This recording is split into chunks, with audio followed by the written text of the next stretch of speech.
Meu amigo, o Império Romano tinha 4.400.000 quilômetros de espaço, de território.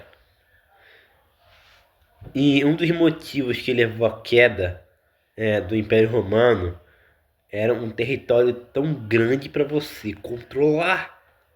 Cara, olha o tamanho disso, cara. Olha o tamanho disso. Governar da Inglaterra até o Oriente Médio era complicado, velho. Era complicado. Na moral, olha o tamanho disso. Olha a amplitude monstruosa disso. Caramba. Cara, eu acredito que tipo um território menor é mais fácil de controlar e gerar riquezas.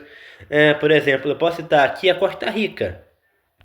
Olha, um dos lugares que eu envelheceria e teria vários filhos é a Costa Rica, do caramba esse lugar. 51.000 quilômetros comparado aos milhares do Império Romano, menor e mais concentrado, o que facilita a governança e serviços públicos, menor fronteiras é, vulneráveis, né?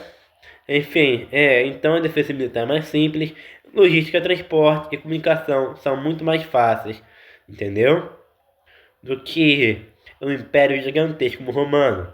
Enfim, já no caso do Império Romano, controlar cinco. Que tem o palitinho de dente. Controlar 5 milhões de quilômetros com estradas, mensageiros, exército limitado era um grande desafio.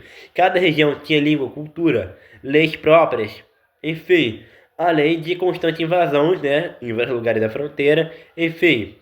Um país pequeno e moderno como a Costa Rica é muito mais versátil, seguro e mais rico, entendeu? Por pessoa. Enfim, havia corrupção, instabilidade, imperadores eram constantemente depostos e assassinados, muitos, muitas pessoas tentam enriquecer, apenas enriquecer no governo, né? Buscar apenas enriquecer muitas pessoas e muitos fazer isso no governo do Império Romano. A política romana era extremamente instável. Imperadores, cara, eram frequentemente assassinados ou depostos. Júlio César foi assassinado em 44 antes de Cristo por senadores romanos que temiam seu poder crescente. Enfim, imperadores, nomes como Calígula, Nério e Cômodo estão ligados a corrupções, assassinatos, execuções de rivais ou até familiares. Enfim, romanos ricos e influentes, às vezes eliminavam rivais para ganhar poder ou proteger seus interesses. Assassinatos dentro de famílias também aconteciam para garantir herança ou acessão, né, do trono, ali do poder, né? Enfim, eu posso falar aqui o assassinato de Júlio César, um dos mais marcantes da história antiga, né? Porque ele era extremamente poderoso e mesmo assim ele foi derrubado. César tinha acumulado um poder quase absoluto como ditador perpétuo de Roma e tipo naquela época ali, o César ele governava uma boa parte do mundo conhecido, né? E então é como se ele fosse o ditador do mundo, porque é, eles não conheciam as Américas, eles não conheciam a Austrália, mas para a Ásia o conhecimento não era tão grande, até onde eu sei, eles não conheciam tanto da Ásia, né? Então eles ficavam mais concentrados na Europa, enfim, Oriente Médio. Então, quando César ele toma o poder, é como se ele fosse dono do mundo, velho. Como se ele governasse uma boa parte do mundo, velho. Enfim, é como se fosse, tipo, cobrir a Europa Ocidental e Sul, o norte da África, que é parte do Oriente Médio. Enfim, a América Latina e Central juntas têm um tamanho equivalente ou próximo do Império Romano do Ocidente. Então você vê o tamanho do que Júlio César ele conseguiu conquistar, mas mesmo assim Júlio César ele foi assassinado. Enfim, muitos senadores que eram a elite política da República Romana se sentiram ameaçados Eles temiam que acabasse com a república e ele se tornasse um rei. Então os conspiradores estavam figuras importantes como Bruto e Cássio, que eram aliados próximos de César, mas acreditavam que assassinar o ditador salvaria a República, né, de Roma. Tem aquela frase clássica, né, et tu, Brute. Enfim, historiadores romanos antigos como Suetônio e Plutarco contam que ele teria ficado surpreso ao ver Bruto entre os conspiradores, mas eles não registraram exatamente essa frase. Algumas versões dizem que ele só, tipo, se resignou e deixou a situação acontecer. Então é possível que ele tenha expressado um choque de tristeza, mas a frase tu, Bruce, é uma invenção de Shakespeare. Ou um nomezinho complicado, Shakespeare. Não, eu acho que o nome dele é Shakespeare. Ah, sei lá o nome desse maluco, velho. Só tem nome difícil nesse negócio.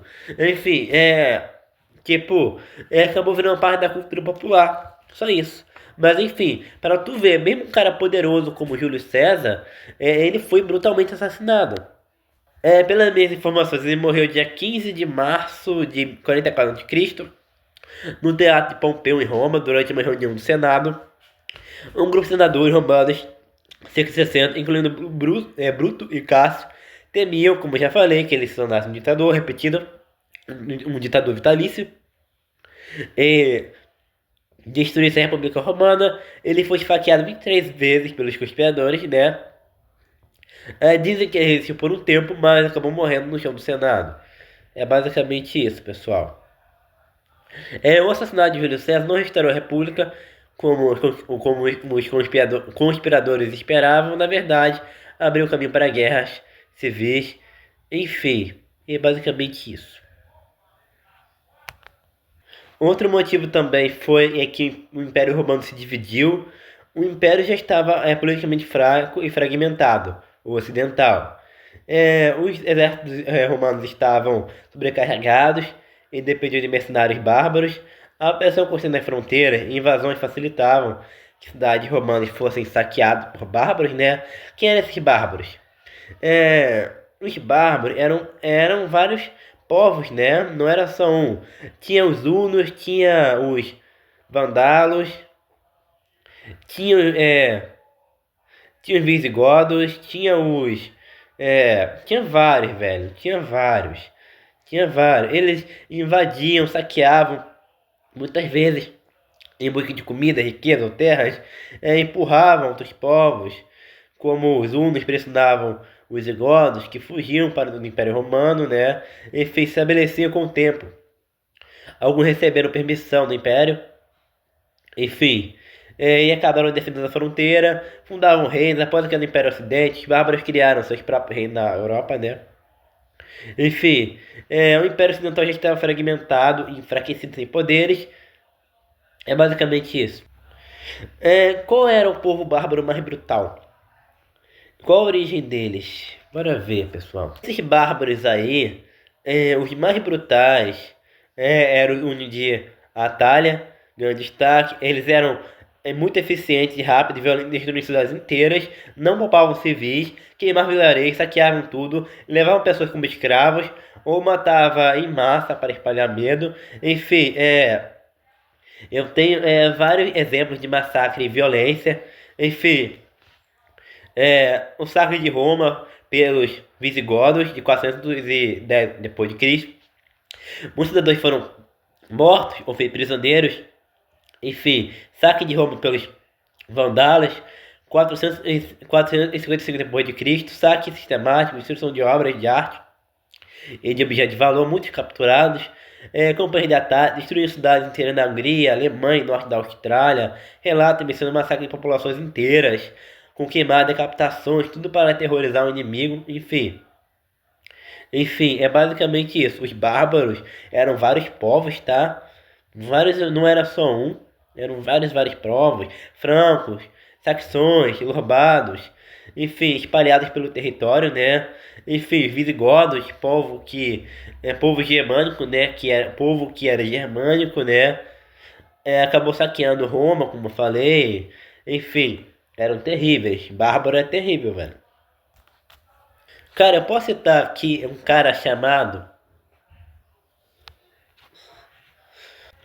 Gente, eu pausei aqui e eu percebi que eu falei o nome errado.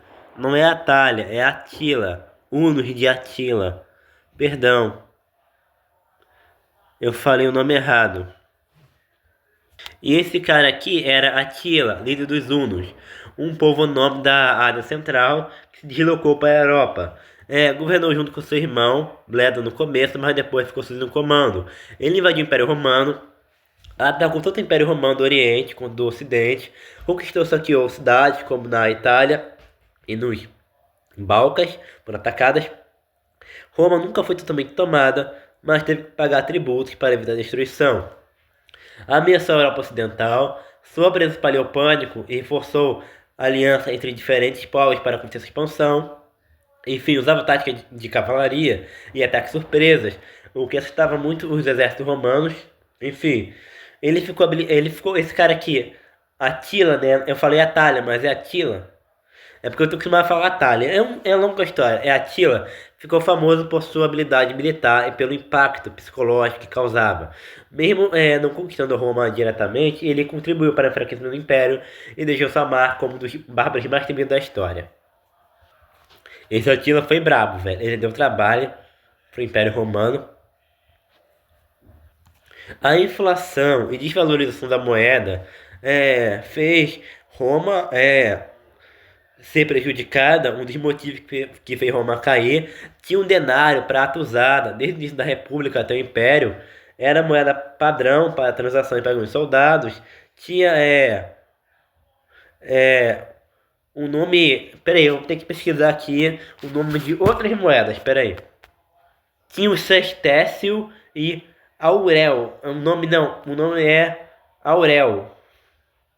O nome é Aurel, que essas moedas, o sestécio era bronze ou latão no comércio cotidiano. O aurério é o nome. Porque é difícil de gravar esse nome de cabeça. Era ouro usado para grandes pagamentos, reservas e comércio internacional. Gente, esse daqui é o denário que aparece na Bíblia. Fala de novo, prata, usado desde o início da República até o Império, era a moeda padrão para transação e pagamento de soldados. Enfim, tinha esse daqui, ó, o sestécio, bronze ou latão, usado no comércio cotidiano.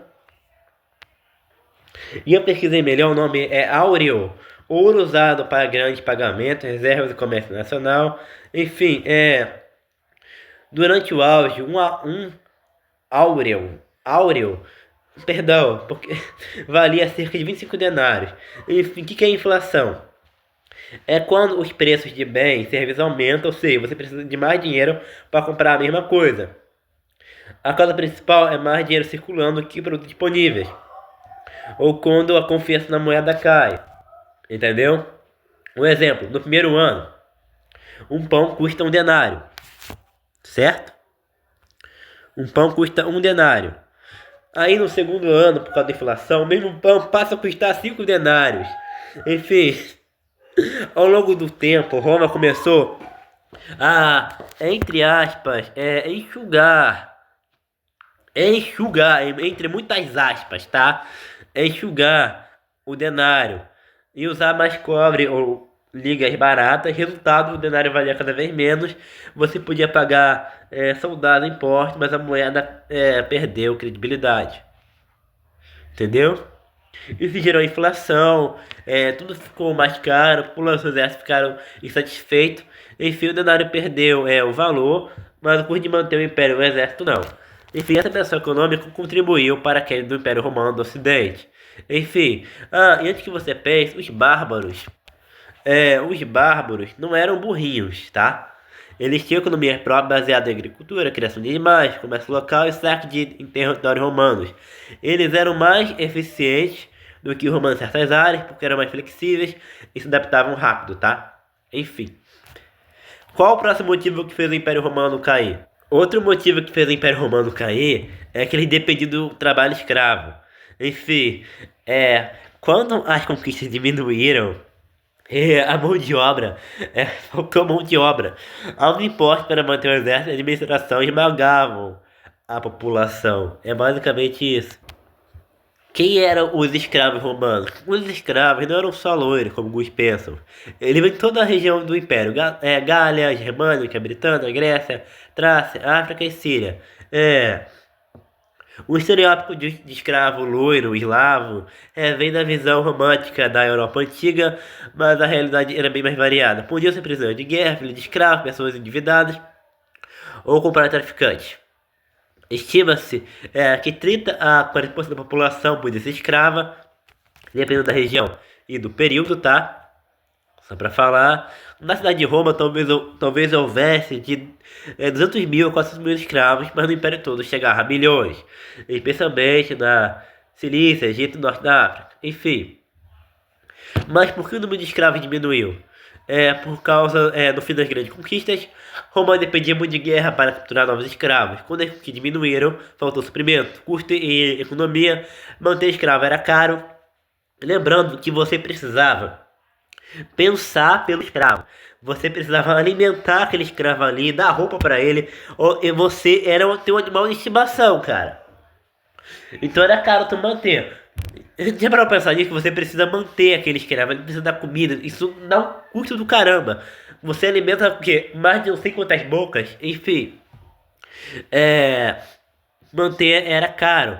Muitos senhores começaram a contratar trabalhadores livres ou colonos que custam menos a longo prazo.